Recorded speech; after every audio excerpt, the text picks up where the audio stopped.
Last week, a guy from Brown actually called me. He works at Goldman Sachs, and he was like, "How can we invest in your company? Like, we don't even know what else to do at this point. We just want to invest." And then my boss was just laughed. Like, you can compound out finance. You know, they build these smart contracts. They write code on top of Ethereum, and you can go and you can get loans or lend your money. So it's just a new way to get loans or lend money. MakerDAO is the one that makes the stablecoin. So they make, and there's a couple that make stablecoins. So that's just kind of like an internet version of the US dollar. That's like a useful thing. UMA is another one, and they do synthetic stocks. So a kid in Nigeria on his phone can buy a synthetic version of Tesla stock. Like if you're a kid in a third world country, how do you buy Tesla stock? Like, it's hard to get a bank account. It's hard to get Robinhood. It's hard to do all that. But if you just go on UMA's website, you can get a synthetic version of Tesla stock and get access to these things that in, traditional finance, like only the very wealthy or privileged people can get access to. So that's one.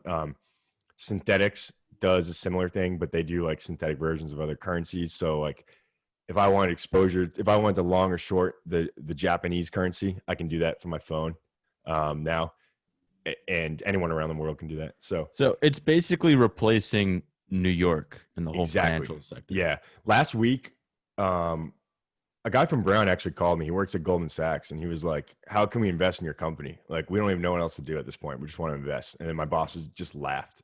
He was like, "Nah." I mean, they're so uneducated, it sounds like. Yeah, they have no idea. Well, a lot of things. and that's a big theme here. It's called DeFi. If you want to Google this, it's decentralized finance. And that's what it is. You're spot on. It's replacing the financial infrastructure that we have in these big buildings in New York that cost billions of dollars to operate and to work. And now anyone around the world on their phones can just do this and can do the same thing. Are they scared? Are the JP Morgans and Goldmans? Yeah. Every single one of them is building a blockchain product. Every single one of them. Except John Hancock. Except John Hancock. They're screwed. Sell that sock. That's the thing. Traditional finance will always be used for certain things. I'm not one of these like hippies that's like, we're all going to move all the money to the internet. Like, I just don't think that's going to happen. But for certain things, it will move to these internet native protocols, whatever, if that's what you want to call it. The same way all these businesses moved to .coms in 2000.